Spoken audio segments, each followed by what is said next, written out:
Hello दोस्तों, ये video हम नहीं बनाते। हुआ क्या कि एक बार हम बीपी जांच कराने गए तो वहाँ मैंने देखा कि मैम थी। उन्होंने कुछ अजीब टाइप से बीपी जांच किया, मतलब कि हमको भी लग गया कि ऐसा नहीं होना चाहिए। उस कंडीशन से उन्होंने जांच किया गांव देहात में, जो कि मुझे बुरा लगा। हालांकि मैंने उससे कुछ बोला नहीं, सोचा कि यार क्या बोलेंगे। तो मैंने सोचा कि क्यों ना इनको इस परेशानी को दूर किया जाए, मेरे साथ जो हुआ और किसी के साथ ऐसा ना हो। यही सोच के मैंने ये वीडियो बना रहा है। क्या लिखे हैं क्या आपको पता है कि डॉक्टर बीपी जांच कैसे करते हैं? यदि नहीं है तो बस 30 सेकंड वेट कीजिए हमारे वीडियो के पास और आप हमेशा के लिए सीख लीजिए। दोस्तों, जब किसी के पास परेशानी आता है तो ही वो सोचता है कुछ। तो मेरे पास भी ऐसा हुआ था कि उसका बीपी कुछ और था, उन्होंने जांच करके कुछ और लाया। फिर पुनः मैंने दूसरे डॉक्टर से देखा तो फिर वो उसका रिजल्ट कुछ और आया। तो मैंने सोचा कि क्यों ना ये अच्छी बातें हैं दूसरों के पास भी मैं शेयर करूं, ताकि कोई मेरे जैसे परेशानी को ना झेले। देखिए, सबसे पहले बात क्या है, जिस मशीन से हम लोग बीपी जांच करते हैं उसका नाम है एस्फिग्मोमैनोमीटर। एस्फिग्मोमैनोमीटर में मात्र 3 पार्ट होते हैं। मेन पार्ट पार्ट तो बहुत सारे होते हैं, मेन पार्ट 3 होते हैं। कफ, जो आपके बाह पर पट्टी के समान लगाए जाते हैं। गेज, जो एक घड़ी के समान भी आता है, और एक गेज पारा का बना होता है, जो कि लंबा जैसा डिब्बे में बंद होते हैं, उसको खड़ा करना होता है। और तीसरा होता है बॉल्व, रबर बॉल्व। ये तीनों एस्फिग्मो मैनोमीटर के समान हैं। तो सबसे पहले आप इसको जान गए। अब आप जानिए एक स्टेथोस्कोप, जिसको हम लोग आला भी कहते हैं।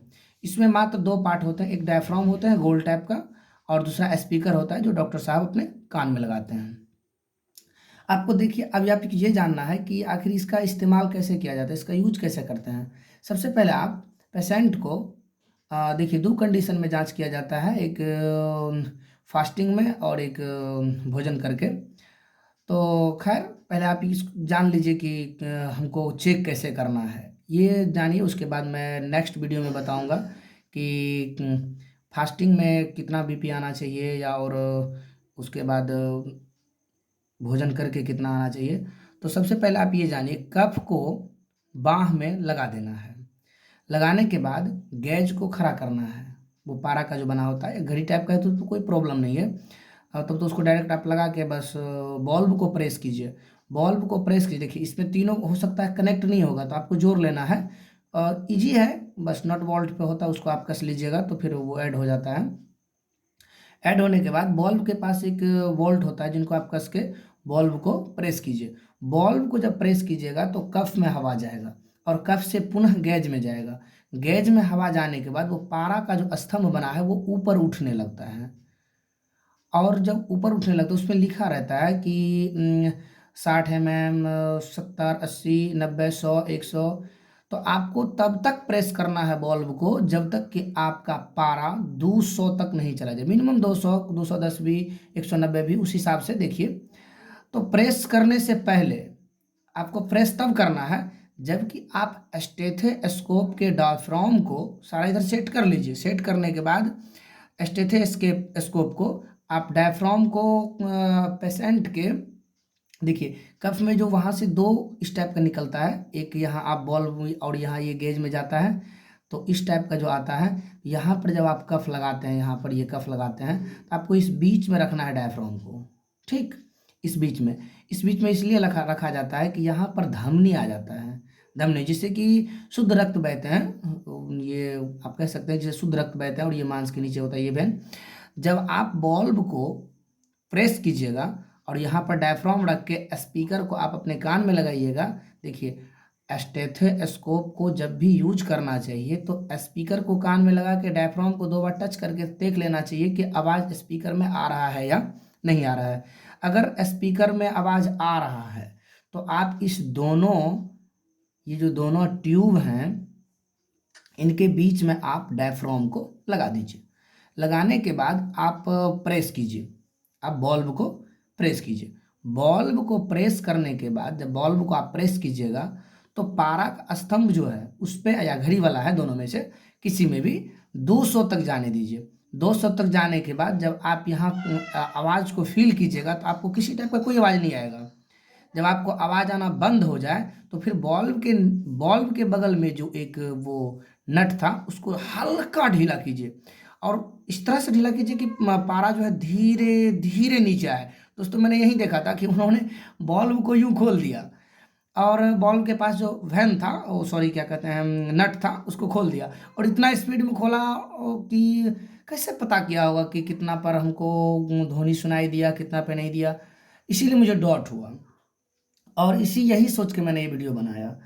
तो वहाँ पर आपको धीरे से नट को खोलना है। जब धीरे से नट को खोलिएगा तो उसके बाद क्या होगा कि आपको एक आवाज़ सुनाई देगा, टन टन टन की।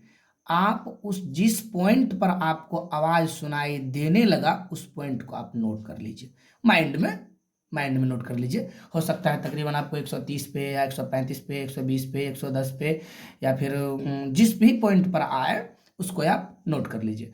सपोज कीजिएगा आपको 120 पर आवाज़ सुनाई देने लगा। पुनः आप आवाज़ का फील करते रहिए, करते रहिए, करते रहिए। एक ऐसा समय आएगा कि जिस वक्त कि आपको आवाज़ सुनाई देना बंद हो गया। तो बंद हो गया तो कोई दिक्कत नहीं है। आप अगर नहीं देख सके कि कितना में बंद हुआ तो पुनः नट को थोड़ा सा कसिए, पुनः बॉल में हवा भरना शुरू कर दीजिए। जब आप हवा भरना शुरू कीजिए फिर ध्यान से नोट कीजिए।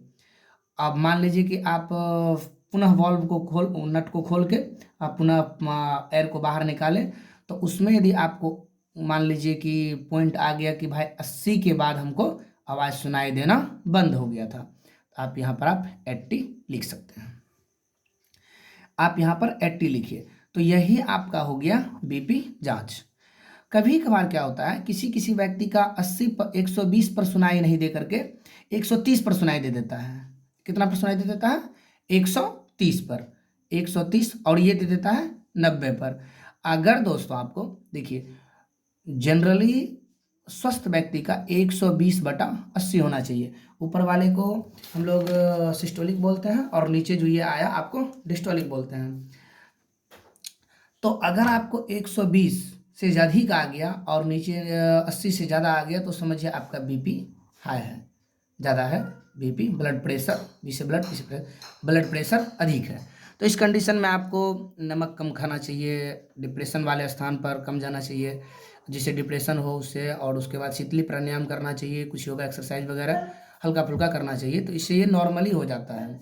उसके बाद फिर अगर आपको 130/90 नहीं आके आपको आ रहा है, मान लीजिए यहाँ पर ये आ रहा है आपको 100/60, तो समझिए आपका बीपी नॉर्मल है, बीपी कम है। तो इस कंडीशन में आपको भोजन में नमक की मात्रा लेना चाहिए। हो सकता है आपको चक्कर भी आ रहा होगा। तो इसके हालांकि अगर ज़्यादा परेशान है तो मेडिसिन भी चलता है, लेकिन दोस्तों मैं कहूँगा कि हर तरह का प्रयास अगर विफल हो जाए उसके बाद ही आपको मेडिसिन लेना चाहिए। ब्लड प्रेशर का मेडिसिन क्विक में नहीं लेना चाहिए। हो सके तो यथासंभव जैसे भी हो प्रयास करके आपको ऐसे विदाउट मेडिसिन का, बिना दवाई का ठीक हो जाना चाहिए। दोस्तों हर किसी को परेशानी होती है। अगर आप ये वीडियो से आप सीख गए तो आप भी डॉक्टर के पास जाइएगा तो ध्यान दीजिएगा कि डॉक्टर किस प्रकार से जांच कर रहे हैं। नहीं तो हम लोगों को कुछ ऐसे डॉक्टर्स होते हैं जो कि हम लोगों को थोड़ा सा उस टाइप से बरगला देते हैं, लेकिन वैसा नहीं करना चाहिए क्योंकि डॉक्टर भगवान होते हैं।